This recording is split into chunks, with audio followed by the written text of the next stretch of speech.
I am Dr. D. Ramesh and my friend Nagar Shakiyam. We are going to demonstrate the inorganic qualitative analysis of salt mixture. So this includes in the syllabus of Comp University for first BSc, second sem practical. So in my previous video, we have demonstrated the acid radical analysis. So now today we are going to demonstrate the detection of basic radicals. So before going to the detection of the basic radical, first we have to perform the detection of ammonium radical. So the salt plus sodium hydroxide, we have to boil the solution. If smell of ammonia occurs, which turns red litmus paper into blue color, that indicates the presence of ammonia. And a glass rod dipped in the concentrated HCl and held near the mouth of the test tube, if it gives white dense fume, because after boiling with sodium hydroxide, all ammonium salts generate ammonia vapors. This ammonia vapors combines with the HCl vapors to form a ammonium chloride that appears in the form of a white dense fume. If it occurs white dense fume, that indicates the presence of ammonia. So that let us observe the experiment. Do the test for ammonia. Take a small quantity of the salt, add sodium hydroxide,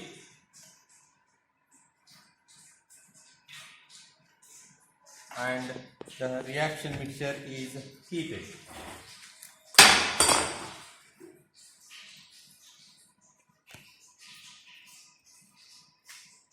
So you have to observe the smell of ammonia. You can test it by inhaling or inserting a red litmus paper.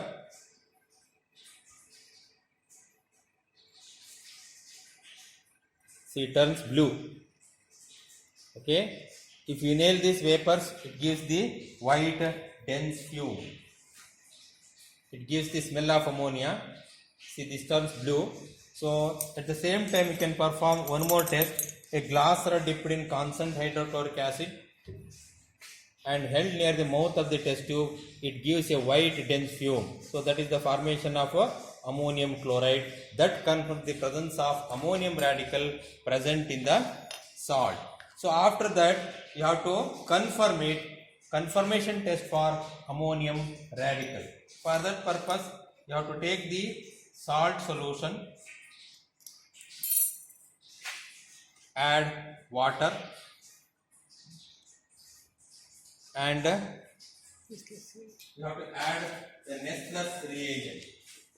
So for the confirmation test for ammonium radicals, take salt solution, add Nessler's reagent dropwise drop,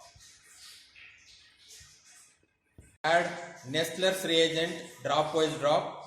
If it gives brown precipitate, that indicates the presence of ammonium radical. See, after adding Nessler's reagent, it gives a brown precipitate. So that is the confirmation test for ammonium. Is salt plus sodium hydroxide. You have to boil it. If it gives a smell of ammonia, and this smell of ammonia turns this vapors turns the in the experiment, you have to report this confirmation test for ammonium radical. Salt solution plus Nessler's reagent, brown precipitate. So the inference is ammonium radical is confirmed. So that is the detection of ammonium radical. Now pass on to the detection of basic radicals. So for the detection of basic radical, we have to use the original solution. So for that purpose, first we have to prepare the original solution. So if the salt is soluble in water, you have to prepare the original solution in water. If it is soluble in HCl, you have to prepare it in HCl. For the given salt, it is soluble in water, therefore original solution is prepared in water. So this is the separation table. First you have to write the table. So original solution plus dilute HCl, first group. If you get a precipitate, you have to write first group basic radical present. If you don't have any precipitate, for the same solution, you have to pass the H2S gas. where you have to get the precipitate. If you get the precipitate, that indicates the presence of a second group. Then if you don't get any precipitate, Then take original solution plus first add ammonium chloride in excess, then add ammonium hydroxide. If you get a gelatinous precipitate or dirty green precipitate or dark brown precipitate, that indicates the presence of a third group basic radical. If you don't have any precipitate, then pass on to the fourth group. For the fourth group reagent, original solution, ammonium chloride, ammonium hydroxide and passing H2S gas. If you get the precipitate here, after passing the H2S gas, if you are getting a brown precipitate or a white precipitate. If you get a brown precipitate, that indicates the presence of zinc. If you get a white precipitate, brown precipitate for the presence of manganese, white precipitate for the presence of zinc. If you don't get any precipitate, then pass on to the fifth group. For the fifth group reagent, original solution, ammonium chloride, ammonium hydroxide, then you have to add ammonium carbonate. So, where you get a white precipitate, that indicates the presence of barium, calcium, strontium salt. If you don't get any precipitate even in the fifth group, then you have to pass on to the last group, that is the sixth group, where you have to test for magnesium, sodium and potassium. There is a separate test for magnesium, sodium and potassium. So now let us examine the presence of the basic radical by first group, second group, third group, etc. Let us examine. Of original solution, take a little more sample of the salt and add water. Make a strong solution.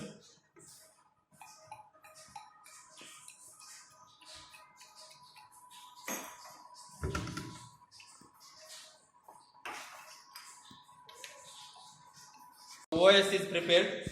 This is the original solution. So now we'll start the detection of first group basic radical. Take small quantity of the original solution. Add dilute hydrochloric acid, because dilute hydrochloric acid is the group reagent for the first group basic radical. If lead is there, it should give a white precipitate, but there is no white precipitate. That indicates first group basic radicals such as lead, silver is absent. So original solution plus dilute hydrochloric acid, there is no precipitate. So therefore no white precipitate. So therefore first group basic radical absent. Now you have to check it for second group. For the second group, the reagent is original solution plus dilute HCl already is there. So to this you have to pass the H2S gas. So if copper, cadmium, bismuth are there, it gives a precipitate. Let us examine. So for the second group, you have to pass the H2S gas through the original solution plus dilute hydrochloric acid. So first this tube should be washed with water. Okay, then H2S gas is made to pass through the solution. So after passing H2S gas, there is no precipitate. For the second group, if copper, cadmium, bismuths are there, you should get a precipitate. If copper is there, cuprous sulfate is formed, that gives a black precipitate. There is no black precipitate, therefore second group basic radical absent. So for the second group, there is no precipitate, so no PPT. So therefore second group basic radical absent. Next you have to pass on to third group. So what is the reagent? Original solution plus ammonium chloride in excess, then add ammonium hydroxide, where you have to get either dark green precipitate or brown precipitate or gelatinous white precipitate. So brown for ferrous, ferric, green for ferrous, gelatinous for aluminum. Now let us see. For the detection of third group basic radical, take original solution, add solid ammonium chloride in excess. You have to add excess of solid ammonium chloride, then it is shaken well. Always you have to add ammonium chloride before adding ammonium hydroxide because of the common ion effect. So therefore then add ammonium hydroxide in excess. Okay, now shake it well. Then you have to observe carefully, no gelatinous white precipitate, jelly type precipitate is not appear. So therefore third group basic radical is absent. The third group, after adding Original solution ammonium chloride, ammonium hydroxide, no precipitate, no PPT. So therefore third group basic radical absent. So next you have to test for the fourth group basic radical. For the above solution, pass the H2S gas. Fourth group, original solution plus ammonium chloride, ammonium hydroxide. Now you have to pass the H2S gas through the solution. The H2S gas.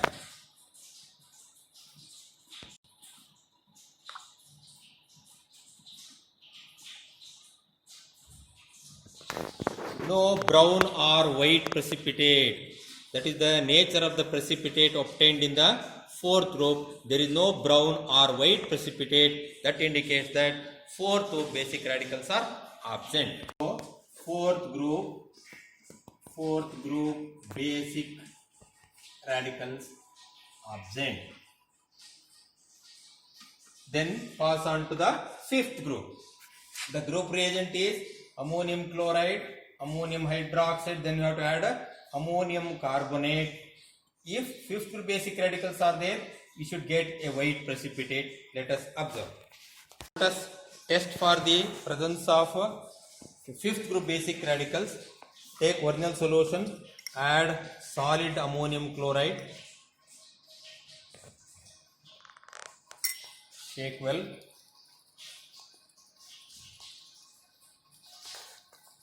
Then add ammonium hydroxide, shake well. Then add ammonium carbonate, drop-wise drop. See here, you are getting a beautiful white precipitate. So that indicates the presence of fifth group basic radicals. So what are those radicals? Barium, calcium, strontium. So any one of these radicals may be present in the given salt. So now you have to separate this one. We already got one radical, that is ammonium radical. So you have to find out another one radical, either it may be barium or calcium, strontium.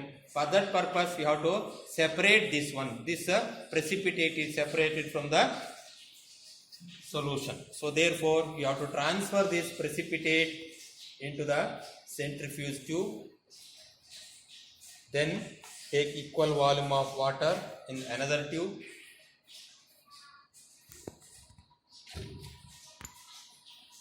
Then this precipitate is separated by using centrifuge mission. You have to place the tube in the opposite direction. So now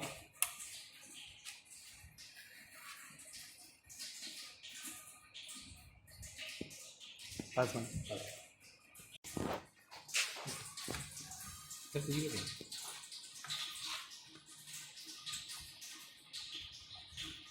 So after centrifuge, this is the precipitate, fifth group precipitate, this is the centrifugate. We already got one basic radical, that is ammonium, and another should be there in this precipitate. Therefore we reject this centrifugate. You reject this one.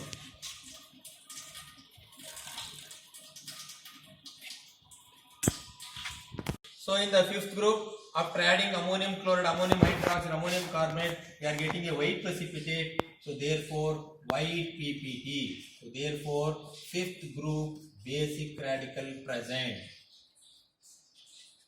So now you have to separate the precipitate now. So now you have to dissolve this precipitate in acetic acid and detect for barium, calcium, strontium separately. The residue obtained in the fifth group is called precipitate 5. It is dissolved in acetic acid and warm it. So you are getting the clear solution. This solution is divided into three parts because there are three radicals are there. One barium, calcium, strontium is there. You have to analyze one by one. So therefore we need three portions of the solution. The clear solution obtained after dissolving the precipitate in acetic acid is divided into three portions. For the first portion, you have to test for the barium. So portion first plus potassium chromate, you are getting the yellow precipitate. That indicates the presence of barium. So for the confirmation, you have to separate the precipitate. Once again, you have to centrifuge it, and centrifuge.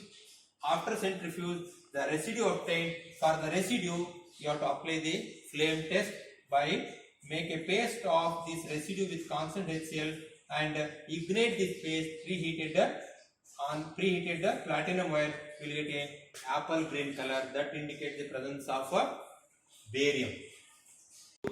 The residue 5 is dissolved in the residue obtained in the 5th group, and it is dissolved in the dilute acetic acid. It is dissolved in the acetic acid and it is transferred into the another test tube.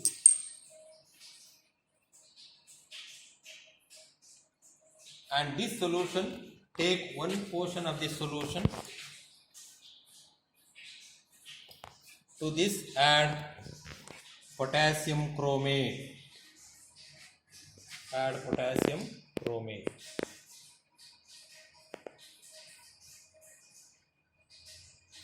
So you are getting a bright yellow precipitate. This indicates the presence of barium. So for the confirmation, we need the residue. Once again, transfer this precipitate into the centrifuge tube, and it is centrifuge. The residue is separated. So now you remove this centrifugate, and for this residue you apply the flame test. So this is the platinum wire. It is first preheated till it imparts no color. So then a paste of the residue with concentrated hydrochloric acid, and the vapors are ignited.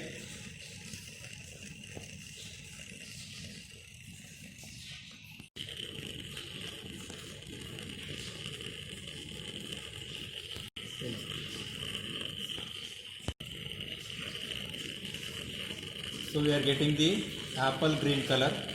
So this is indicate the presence of the barium present in the given salt. After detecting all radicals, you have to report the results. So acid radicals, one is So we already detected the acid radical in our previous video. So therefore we already detected the carbonate acid radical. Another one is chloride. So in this video we detect the two basic radical. One is ammonium radical. Another one is barium. Ba2. So that completes the analysis of the inorganic salt mixture. Thank you one and all.